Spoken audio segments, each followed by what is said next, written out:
এই কোটা আন্দোলনকারীদের complete shutdown, আর তার ফলাফল আজকে এই অবস্থা। সমস্ত দাবি মেনে নেওয়ার পরেও তাদের আর সেই শাটডাউন শেষ হয় না। কী কারণে আমি বুঝি না। আমরা তো সম্পূর্ণ দাবি মেনে নিয়েছি, একটা মানলে আর একটা, আরেকটা মানলে আর একটা, আর এর ফল আজকে জ্বালিয়ে পুড়ে সব একদিকে সরকার, আর আজকে কত মানুষ জীবন হারালো, কতগুলি মানুষ পঙ্গু হয়ে যাচ্ছে, কতগুলি মানুষ। এবং ঠিক এই 2001 সালে এইরকম তাণ্ডব বিএনপি জামাত জোট চালিয়েছিল। আওয়ামী লীগের প্রায় 21,000 নেতাকর্মী হত্যা করে, কত মানুষ গুলি খেয়ে তাদের ঘর বাড়ি হাত পা কেটে দেওয়া, চোখ তুলে দেওয়া, মেয়েদের রেপ করা, এই তাণ্ডব ছিল। আবার 2013 সালে অগ্নিসন্ত্রাস, 13, 14, 15 আগুন জ্বালানো, সব যে গাড়ির ভিতরে, বাসের ভিতরে মানুষ, সেখানেও আগুন জ্বালানো। 23 সালে সেখানেও সেই তাণ্ডব, আর প্রতিবারই পুলিশের উপরে আঘাত, পুলিশের হত্যা, মানুষ মেরে ঝুলিয়ে রাখা, পুলিশ মেরে ঝুলিয়ে রাখা, গাজীপুরে আমাদের কর্মী মেরে ঝুলিয়ে রাখা। এটা কি ধরনের রাজনীতি আমরা জানি না। যেখানে দাবি করেছে প্রত্যেক দাবি আমরা মেনে নিয়েছি, আর মামলা তো তাদের না। আমার করা প্রজ্ঞাপন হাইকোর্ট বাতিল করে দেয়, সরকারের পক্ষ থেকেই তো আমরা আপিল করি, এবং ওই হাইকোর্টের সে রায় সেটা স্থগিত করে দেওয়া হয়। তাহলে তো আবার কোটা থেকে যায়। তাহলে আন্দোলনটা কিসের জন্য ছিল? একেবারে শাটডাউন করে সবাইকে তারপরে মারা। যে সমস্ত ঘটনা ঘটেছে আর যেভাবে মানুষগুলি ক্ষতিগ্রস্ত হয়েছে, আর যারা মারা গেছে, আমি তাদের আত্মার মাগফিরাত কামনা করি। আর যারা এখন আহত, তাদের সকলের চিকিৎসা সুষ্ঠুভাবে হচ্ছে। আমি আমাদের ডাক্তার, নার্স বা কর্মচারী সকলকে আমি আন্তরিক ধন্যবাদ জানাচ্ছি যে তারা দিন রাত অক্লান্ত পরিশ্রম করেছেন, এবং আমাদের স্বাস্থ্য মন্ত্রণালয় থেকে মন্ত্রী, প্রতিমন্ত্রী সহ আমাদের সকলে বারবার এদের দেখে গেছে এবং যা যা লাগে করে দিচ্ছে। আজকে চিকিৎসার জন্য যা যা লাগবে আমরা করে দিচ্ছি। আর যারা পা হারিয়েছে বা হাত হারিয়েছে, আমরা কৃত্রিম পায়ের ব্যবস্থা করে দেব, যাতে তারা আবার সুস্থ মানুষের মতো চলতে পারে, নিজের কাজ করতে পারে। এবং এর মধ্যে একজন আবার প্রতিবন্ধীও, কাজে তার মা যাতে ভালোভাবে চলতে পারে। প্রতিবন্ধী অবশ্য আমরা ভাতাও দিচ্ছি, কিন্তু তাকে আরও ব্যবস্থা করে দেব, আমাদের যতটুকু সাধ্য করে দেব। কিন্তু আমার দেশবাসীর কাছে আমি বিচার চাই। কি অপরাধটা কি করেছি যে এইভাবে, যেখানে আমি মানুষের ভাগ্য পরিবর্তনের কাজ করে যাচ্ছি, মানুষের জীবন মান উন্নয়ন করেছি। আজকে বাংলাদেশ সেই 2008-এর বাংলাদেশ আর 2024-এর বাংলাদেশ তো এক না। বাংলাদেশের মানুষের জীবন মান তো উন্নত হয়েছে। আমাদের অর্থনীতি আজকে কত কত উপরে উঠে গিয়েছিল, এবং এটা মনে হলো যে এটা আর কিছুই না। এটা আমাদের অর্থনীতিকে সম্পূর্ণ পঙ্গু করে দিয়ে বাংলাদেশকে আবার ভিক্ষুকের জাতি করে দেওয়া। এটাই বোধহয় এদের পিছনে ষড়যন্ত্র। সেটাই হচ্ছে সবথেকে দুঃখজনক, যে দিন রাত অক্লান্ত পরিশ্রম করে বাংলাদেশটাকে যখন একটা জায়গায় নিয়ে আসলাম, আজকে সেখানে দেখি এই একদিকে জ্বালা পোড়া সব কিছু। ঠিক যে প্রতিষ্ঠানগুলি মানুষের সেবা দেয়, আজকে মেট্রো রেলে চড়ে মানুষ কত অল্প সময়ের মধ্যে সময় বাঁচিয়ে কর্মস্থলে পৌঁছাতে পারতো, আবার ফিরতে পারতো। সেখানে ছাত্ররা, চাকরিজীবী, সাধারণ মানুষ সবাই তো যেতে পারতো। সেই স্টেশনগুলি পুড়িয়ে এখন ট্রাফিক জ্যাম, মানুষের কষ্ট। আমি তো কষ্ট লাঘব করেছি, কিন্তু যারা এইভাবে আগুন দিয়ে পুড়িয়ে মানুষের সে কষ্টে আবার ফেলে দিল, তাদের বিচার দেশের মানুষকেই করতে হবে। আমি খালি সকলের সহযোগিতা চাই। আর এইভাবে মায়ের কোল খালি হোক, এটা আমি চাই না। কারণ আমি তো বাবা মা সব হারিয়েছি, আমি তো জানি হারাবার ব্যথা কত কষ্ট। কিন্তু সেই কষ্ট বুকে নিয়ে তো ফিরে আসতে এদেশের মানুষের জন্য। এখানে আমার তো কোনো চাওয়া পাওয়া নেই। আমি তো আমাদের ছেলে মেয়ের জন্য কিছু করিনি, শুধু তাদের লেখাপড়া, নিজেরাই চাকরি করছে, নিজেরাই পড়েছে, আমি কতটুকু করতে পেরেছি। কিন্তু আমি দেশের মানুষের জন্য করেছি। আজকে অন্তত মানুষের ভাত কাপড়ের ব্যবস্থা, চিকিৎসার ব্যবস্থা, তাদের কাজের সংস্থা সবই তো করে দিচ্ছিলাম। যখন আমরা এক উন্নয়নশীল দেশে মর্যাদা পেলাম, তখনই এই তাণ্ডব করে ঠিক যে জায়গাগুলি মানুষের সেবা করবে সেই জায়গাগুলিতেই আঘাত, শিক্ষা প্রতিষ্ঠানে হল ভেঙে দেওয়া। সবচেয়ে দুর্ভাগ্য যে ভিসির বাড়িতে আগুন দেওয়া। এর আগেও একবার ঢাকা ইউনিভার্সিটিতে ভিসির বাড়িতে আগুন দিয়েছিল, আপনাদের মনে আছে। রংপুরে সেখানে আগুন দিয়েছে, ময়মনসিংহ কৃষি বিশ্ববিদ্যালয় থেকে শুরু করে বিভিন্ন জায়গায় এই তাণ্ডব চালিয়েছে। রাজশাহীতে এই তাণ্ডব চালিয়েছে। বিশ্ববিদ্যালয়গুলিতে সেশন জট ছিল, আমি সরকার আসার পর থেকে কোনো সেশন জট নাই। লেখাপড়ার মান উন্নত করা, যাতে এখান থেকে পড়ে আবার বিদেশেও পড়তে হবে, সেই ব্যবস্থাও করে দিয়েছি। কিন্তু তারপরেও কোটা সংস্কার আন্দোলন, কোটা তো আমি বাতিলই করে দিয়েছি। আমি আহ্বান করেছিলাম যে একটু ধৈর্য ধরো, হাইকোর্টে শুনানি হবে, হাইকোর্ট যে রায় দেয় না। তারপরেও এই আন্দোলন হবে। আজকে এই যে এতগুলি মানুষের জীবনের ক্ষতি হলো, এতগুলি পরিবার ক্ষতি হলো, এর দায় দায়িত্ব কাদের? আমি দেশবাসীর কাছে সেই আহ্বান জানাবো যে এই ধরনের ধ্বংসযজ্ঞের জন্য এই দেশকে নিয়ে আর কেউ চালাতে না পারে। আমি সকলে সাহায্য চাই, আর আমি চাই না এভাবে মায়ের কোল খালি হোক আর এভাবে মানুষ অসহায় হয়ে পড়ুক। এই হাসপাতালটাই তো আজকে আপনারা দেখেন কত সুন্দরভাবে করে দিয়েছি। কিছু নেই হাসপাতালে, একটা লিফটও ছিল না আমি যখন সরকারে আসি। আর সেই হাসপাতালও আমার আব্বা স্বাধীনতার পর জাতির পিতা বঙ্গবন্ধু শেখ মুজিবই করে দিয়েছিলেন।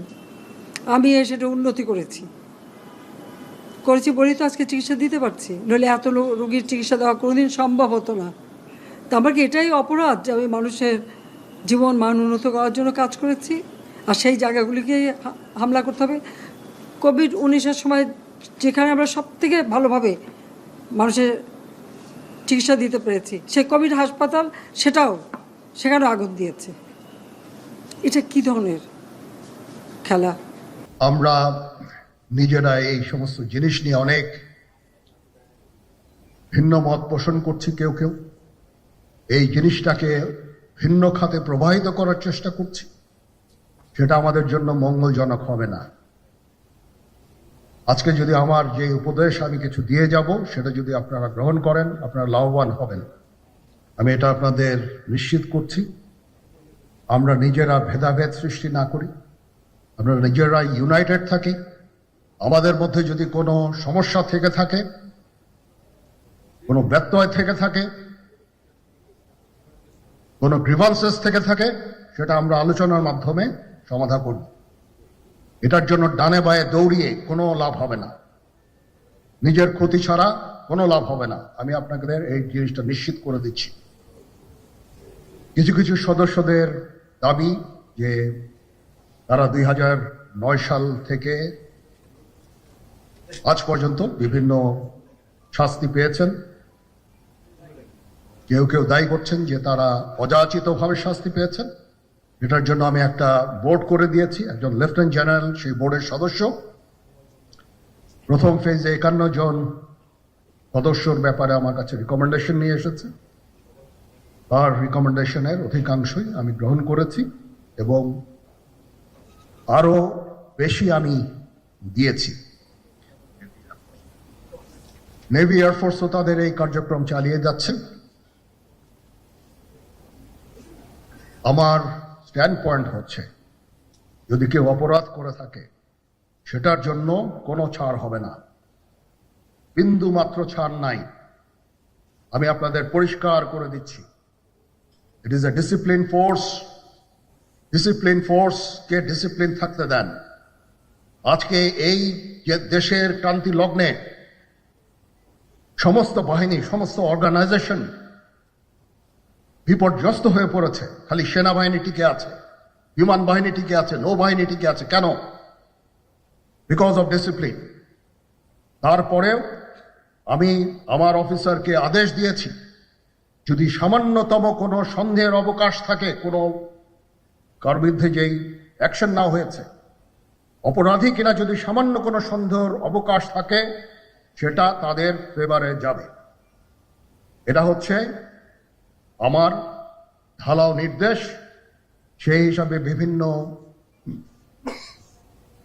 প্রস্তাব আমার কাছে এসেছে।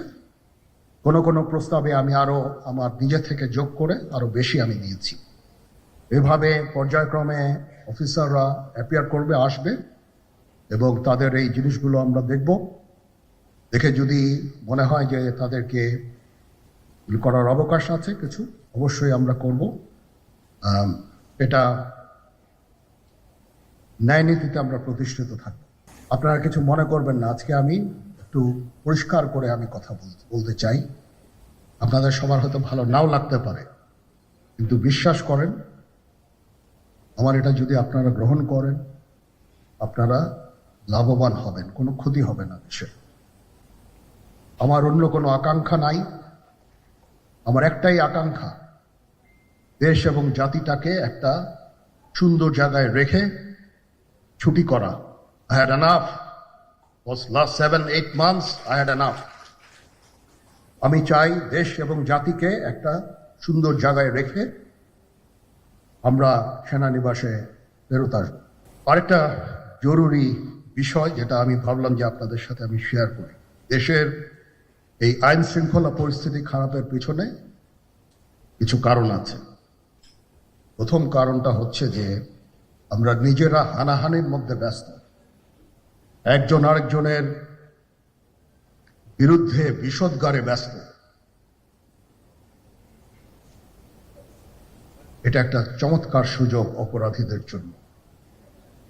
যেহেতু আমরা একটা অরাজক পরিস্থিতির মধ্যে বিরাজ করছি, তারা খুব ভালোভাবেই জানে যে এই সময়ে যদি এই সমস্ত অপরাধ করা যায় তাহলে এখান থেকে পরিত্রাণ পাওয়া সম্ভব।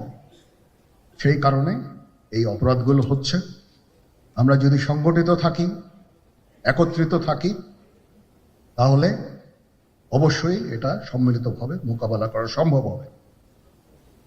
Police, RAB, BGB, DGFI, NSI এগুলো দেশের জন্য অত্যন্ত গুরুত্বপূর্ণ কাজ করেছে অতীতে। খারাপ কাজের সাথে অসংখ্য ভালো কাজ করেছে।